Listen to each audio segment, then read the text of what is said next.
Salut tout le monde et bienvenue sur ma chaîne. Aujourd'hui, on part pour un voyage incroyable à travers la France, à la découverte de ses châteaux les plus impressionnants.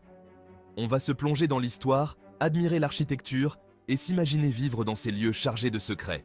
Alors, installez-vous confortablement, prenez un croissant et un café et laissez-vous transporter dans le temps.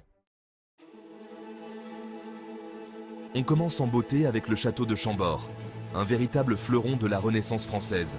Situé au cœur de la vallée de la Loire, ce château est un chef-d'œuvre architectural qui attire des visiteurs du monde entier.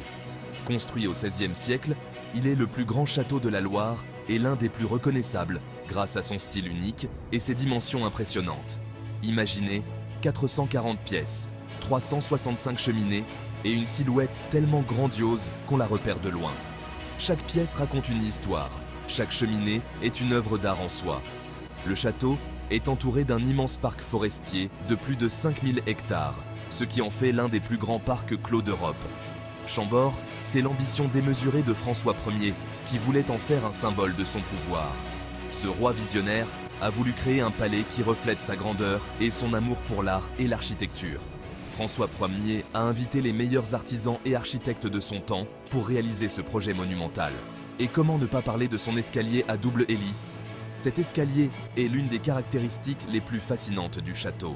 Il est composé de 2 rampes en spirale qui s'entrelacent sans jamais se croiser, permettant à 2 personnes de monter et descendre simultanément sans se rencontrer. Une merveille architecturale qui permettait à 2 personnes de monter et descendre sans jamais se croiser. Cet escalier est souvent attribué à Léonard de Vinci, bien que cela reste un mystère. Il incarne l'ingéniosité et l'innovation de la Renaissance. On dit même que Léonard de Vinci en personne aurait pu l'imaginer. Ce génie de la Renaissance, qui a passé les dernières années de sa vie en France, aurait pu influencer la conception de cet escalier unique. Chambord est ainsi un témoignage vivant de l'histoire, de l'art et de l'architecture de la Renaissance française. Impossible de parler des châteaux français sans mentionner Versailles, le palais le plus célèbre du pays. Ce monument historique est bien plus qu'un simple château, c'est un symbole de la grandeur et de la puissance de la monarchie française. Construit sous Louis XIV, le roi Soleil, Versailles, c'est l'opulence à l'état pur. Louis XIV voulait un palais qui reflète sa gloire et son pouvoir absolu, et il n'a épargné aucune dépense pour y parvenir. Des kilomètres de couloirs dorés, chaque coin et recoin du palais est une œuvre d'art en soi. Les dorures, les fresques et les sculptures témoignent de l'extravagance de l'époque. Des centaines de tableaux et sculptures ornent les murs et les salles, représentant des scènes mythologiques, historiques et des portraits de la famille royale. Chaque pièce raconte une histoire, chaque œuvre d'art est un trésor. Et bien sûr, l'incontournable galerie des glaces, qui éblouit encore aujourd'hui les visiteurs du monde entier. Cette galerie majestueuse, avec ses miroirs étincelants et ses lustres somptueux, était le lieu de nombreuses cérémonies et réceptions royales. Et puis, il y a les jardins, un chef-d'œuvre de symétrie et de beauté, conçu par le célèbre paysagiste André Le Nôtre. Ces jardins à la française, avec leurs parterres géométriques, leurs fontaines et leurs statues, sont un véritable paradis terrestre, où l'on peut se promener pendant des heures en imaginant les fêtes grandioses qui s'y déroulaient. Les jardins de Versailles étaient le théâtre de spectacles, de feux d'artifice et de concerts, reflétant la vie fastueuse de la cour. Aujourd'hui encore, ils continuent de fasciner et d'inspirer les visiteurs du monde entier, offrant un aperçu de la splendeur passée. On continue notre voyage avec un château qui semble tout droit sorti d'un conte de fées, Chenonceau. Surnommé le château des dames, il a été marqué par l'influence de femmes d'exception, comme Diane de Poitiers et Catherine de Médicis. Sa particularité ? Il enjambe élégamment le Cher, une rivière qui traverse un paysage verdoyant. Imaginez-vous en train de vous promener dans ces magnifiques jardins en admirant les reflets du château dans l'eau. Un vrai moment de poésie. Cap sur le sud de la France, à la découverte de Carcassonne, une cité médiévale fortifiée qui nous ramène directement au Moyen-Âge. Avec ses remparts imposants, ses tours de guet et ses ruelles pavées, Carcassonne a des airs de décor de cinéma, vous ne trouvez pas ? Imaginez les chevaliers en armure patrouillant sur les remparts, les artisans travaillant dans les échoppes et les troubadours chantant sur la place du marché. un véritable voyage dans le temps. Prochaine étape, Fontainebleau, un château chargé d'histoire. Situé à seulement 55 km de Paris, ce joyau architectural est un témoignage vivant de l'histoire de France. Saviez-vous qu'il a été habité par les rois de France pendant près de 8 siècles? Depuis le Moyen-Âge jusqu'à la chute du Second Empire, Fontainebleau a été le théâtre de nombreux événements historiques. De François Ier à Napoléon III, chacun a laissé son empreinte sur ce lieu unique.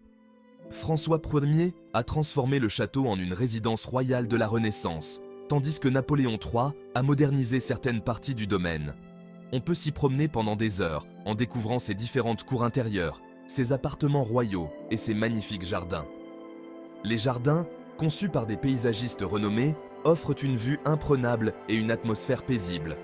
Et si vous êtes amateur d'art, vous allez être servi. Fontainebleau abrite une collection impressionnante de peintures, sculptures et meubles d'époque. Les galeries sont remplies d'œuvres d'art qui racontent l'histoire et la culture de la France à travers les siècles. La bibliothèque du château est un autre trésor à découvrir, avec ses milliers de volumes anciens et ses manuscrits rares. Les tapisseries et les documents historiques exposés ajoutent une dimension supplémentaire à la richesse culturelle de Fontainebleau. Ne manquez pas la chapelle royale, le théâtre et la salle de bal, chacun offrant un aperçu unique de la vie à la cour. Ces espaces somptueux témoignent du faste et de l'élégance qui ont marqué l'histoire de ce château extraordinaire. Fontainebleau n'est pas seulement un lieu historique, c'est aussi un centre culturel vivant. Des événements et des expositions y sont régulièrement organisés, permettant aux visiteurs de plonger encore plus profondément dans l'histoire et la culture française. Que vous soyez un passionné d'histoire, un amateur d'art ou simplement à la recherche d'une belle escapade, Fontainebleau a quelque chose à offrir à chacun.